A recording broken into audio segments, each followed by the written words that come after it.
నమస్కారం. నా పేరు అభిజ్ఞ.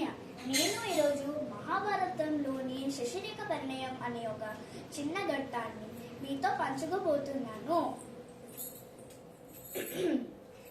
మిత్రులందరికీ నమస్కారం.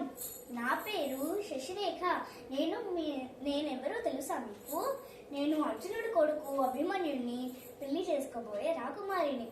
మా నాన్న బలరామదేవుడు, మా బాబాయ్ కృష్ణుడు వాసుదేవుడు. నాకు అభిమన్యుడు అంటే చిన్నప్పటి నుంచి ఇష్టం. మేమిద్దరం పెళ్లి చేసుకోవాలని కూడా అనుకుంటున్నాం. కానీ అప్పుడు ఆ దుష్ట దుర్యోధనుడు తన కొడుకుకి ఇచ్చి పెళ్లి చేద్దామని ఆలోచన.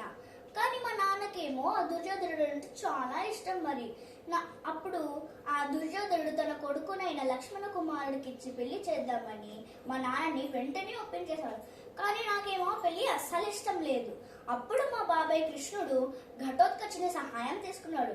ఇంతకీ మీకు ఘటోత్కచుడు ఎవరో తెలుసా? మా భీముడు మామయ్య కొడుకు. అతనికి చాలా మాయలు తెలుసు. అలా ఘటోత్కచుడు తన మాయ చేత నాలాగా మారి పెళ్లి మండపంలో ఆహనా పెళ్ళియట, ఓహనా పెళ్ళియట, ఆహనా పెళ్ళంట, ఓహనా పెళ్ళంట, నీకు మాకు చెల్లంటే లోకం ఎంత గోళ టామ్ టామ్ టామ్ తోం తోం తోం తదీం దీం దీం తదోం తదీం అడదం ఇడదం తాం తం తాం తం తాం అని అంటూ అందరినీ బాగా తన్నేశాడు. అప్పుడు మా బాబాయ్ కృష్ణుడు నన్ను ఇంకా అభిమన్యుడికి ఇచ్చి చక్కగా పెళ్లి చేశాడు. ఇదే మాయా బజార్. ధన్యవాదములు.